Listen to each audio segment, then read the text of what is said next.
চুনকুটিয়া যে রূপালী ব্যাংকে ডাকাতির ঘটনা, সেই ঘটনা কিছুক্ষণ আগেই এখানকার উদ্ধার অভিযান এবং ডাকাতদের আটকের যে অভিযান সেটি শেষ হয়েছে। এরপর এখানে যারা আইনশৃঙ্খলা বাহিনী ছিল, পুলিশ, সেনাবাহিনী, র্যাব, তারা মূলত এখান থেকে চলে গেছে। এখন এখানে আপাতত যে ব্যাংকের মূল ফটকটি, সেই ফটকটি তালাবদ্ধ করে রাখা হয়েছে। আমরা একটু দেখানোর চেষ্টা করি যে এই ঠিক সামনের যে ফটক, এখান দিয়ে আসলে এই ব্যাংকের দোতলায় প্রবেশ করে এবং মূলত দোতলায় ব্যাংকের পুরো কার্যক্রম সম্পন্ন হয়।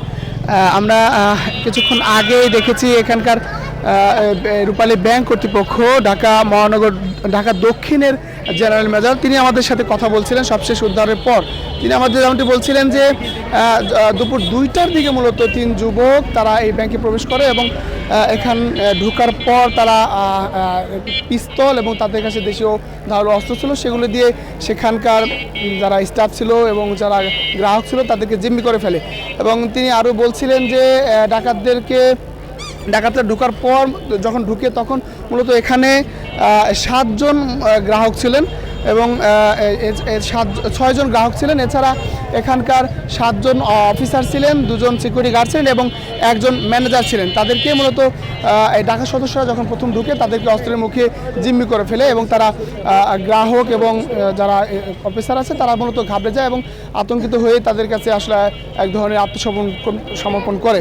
পরবর্তীতে তাদের সাথে এই অফিসারদের সাথে কর্মকর্তাদের দীর্ঘক্ষণ কথাবার্তা হয়। তারা তাদের দাবি দেওয়া সম্পর্কে জানার চেষ্টা করছেন যে আসলে তারা কি দাবি করছেন। তখন তারা দাবি করে যে তাদেরকে 15 লাখ টাকা দিতে হবে এবং টাকা পাওয়ার পর তারা আসলে এই ব্যাংক থেকে ছেড়ে চলে যাবে। এবং তাদের সাথে আরও বাইরে সব মিলে তারা 16 জন সদস্য রয়েছে বলে তারা তখন দাবি করছিলেন।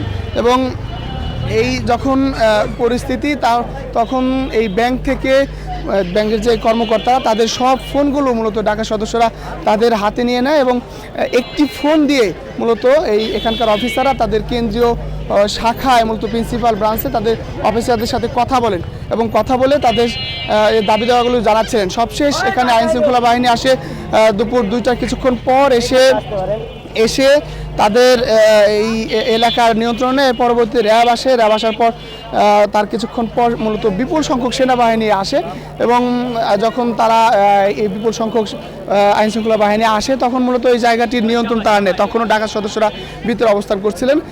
আমরা স্থানীয়দের মাধ্যমে যেটি জানতে পেরেছি যে দুপুরে 2টার দিকে যখন খাবারের বিরতি ছিল তখনই মূলত তারা প্রবেশ করে। এরপর ভিতর থেকে একজন ম্যানেজার এখানকার স্থানীয় এক দোকানদারকে ফোন দিয়ে তাদের ব্যাংকে ডাকাতির ঘটনাটি আসলে জানানোর পর স্থানীয় মাইক থেকেই ঘোষণা দেওয়া হয় যে তাদের ব্যাংকে ডাকাতি পড়েছে। এরপর এখানে বিপুল সংখ্যক আসলে মানুষের উপস্থিতি লক্ষ্য করা যায় এবং বিকেল 5:30টার দিকে এখান থেকে 3 জনকে বের করে নিয়ে যাওয়া হয়। আমি দেখানোর চেষ্টা করছি যে এই রূপালী ব্যাংকের যে পাশের যে অংশ, এই জানলা দিয়েই স্থানীয়রা দেখার চেষ্টা করছিলেন। আমরা দেখেছি যে দুপুরের পরে তারা দেখার চেষ্টা করছেন যে ভিতরে কি হয়। তখনও স্থানীয়দেরকে ভিতর থেকে তারা দাবি করছিলেন যে তাদেরকে পিস্তল দেখিয়ে তাদের দিকে তাক করা হয়েছিল এবং ভয় দেখানো হয় এবং ভিতর থেকে ডাকাত সদস্যরা জানলাগুলো আটকে দেন।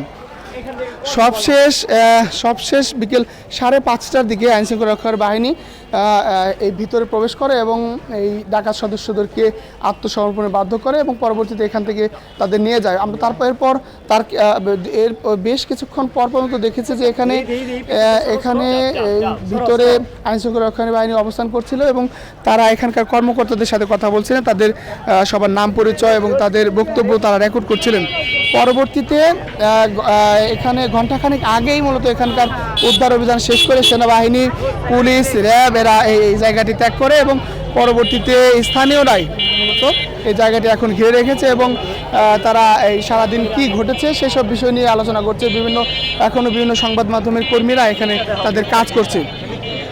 তো আজকে দুপুর 2টার দিকে যে ঢাকার কেরানীগঞ্জের চুনকুটিয়ার এই রূপালী ব্যাংক পিএলসি শাখায় যে ডাকাতির ঘটনা ঘটে, সেই ঘটনায় কিছুক্ষণ আগে এখানকার একজন ঊর্ধ্বতন কর্মকর্তা বলছিলেন যে ডাকাতির সময় এখানে 6 জন গ্রাহক ছিলেন এবং 7 জন কর্মকর্তা, একজন জেনারেল ম্যানেজার এবং এছাড়া তাদের 2 জন নিরাপত্তা কর্মীও ছিলেন। আমরা স্থানীয়দের এই জেনারেল ম্যানেজার এই পিএলসির রূপালী ব্যাংক পিএলসি যে একজন কর্মকর্তা আমাদের সাথে কিছুক্ষণ আগে কথা বলছিলেন, তিনি বলছিলেন যে ডাকাত সদস্যরা এখানকার কারো গায়ে হাত তোলেনি এবং তাদেরকে আসলে কোনো ধরনের মারধরও করা হয়নি। সবশেষ কিছুক্ষণ আগেই মূলত এখানকার উদ্ধার অভিযান শেষ করা হয়, তো এখানকার অবস্থা স্বাভাবিক রয়েছে। তো এই ছিল ঢাকার কেরানীগঞ্জ চুনকুটিয়ায় রূপালী ব্যাংকের যে ডাকাতির ঘটনা, এই সব শেষ।